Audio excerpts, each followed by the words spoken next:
Assalamualaikum warahmatullahi wabarakatuh. Nama saya Siti Rahmi Kamali, NIM 151422166 dari kelas 1G.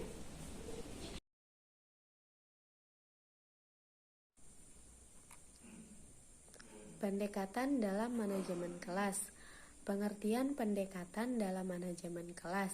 Kata pendekatan sering disinonimkan dengan kata approach yang berasal dari bahasa Inggris. Pendekatan sendiri secara bahasa berasal dari kata dekat yang berarti pendek, tidak jauh, hampir, akrab, dan menjelang.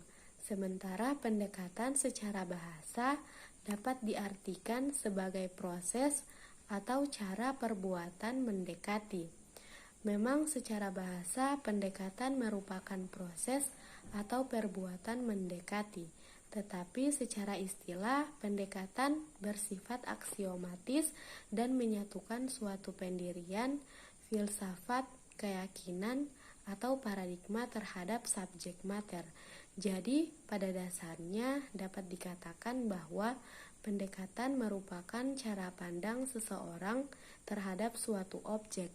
Pendekatan dalam manajemen kelas dapat diartikan sebagai cara pandang seorang guru dalam kegiatan pengelolaan kelas. Cara pandang tersebut kemudian menjadi semacam guideline bagi seorang guru dalam mengelola kelas. Pendekatan pembelajaran dapat diartikan sebagai titik tolak atau sudut pandang dalam proses pembelajaran yang merujuk pada pandangan tentang terjadinya suatu proses yang bersifat umum.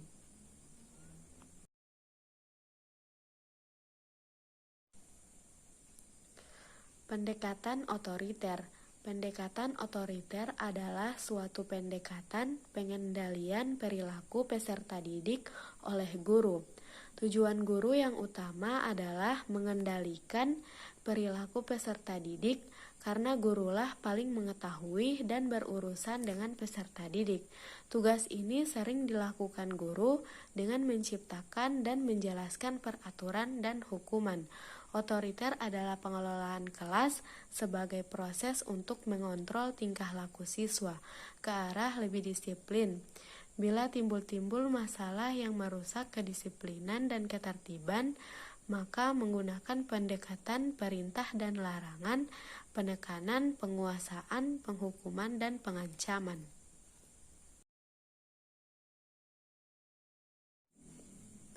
Kemudian pendekatan intimidasi.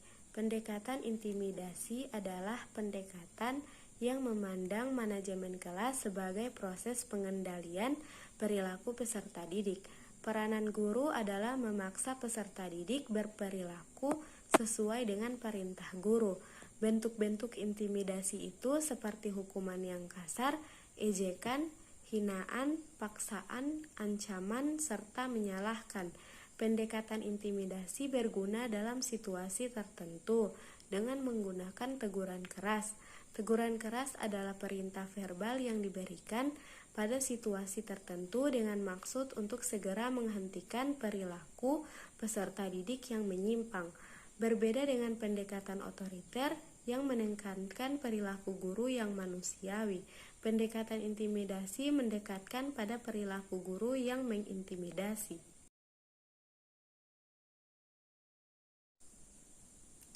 Kelebihan dan kekurangan dari pendekatan intimidasi. Kelebihan pendekatan intimidasi yang pertama, pendekatan intimidasi berguna dalam situasi tertentu dengan menggunakan teguran keras. Yang kedua, perlakuan yang menggunakan pendekatan ini akan menjadikan siswa tidak mengulangi perbuatannya lagi dan sebagai suatu proses untuk mengontrol tingkah laku anak didik. Kelemahan dari pendekatan intimidasi yang pertama, penggunaan pendekatan ini hanya bersifat pemecahan masalah secara sementara dan hanya menangani gejala-gejala masalahnya, bukan masalah itu sendiri. Yang kedua, tumbuhnya sikap bermusuhan dan hancurnya hubungan antara guru dan peserta didik. Yang ketiga, siswa merasa dikucilkan dan takut terhadap guru. Pendekatan ini berlaku untuk situasi kelas yang ricuh atau ramai, keseluruhan karena bersifat individu.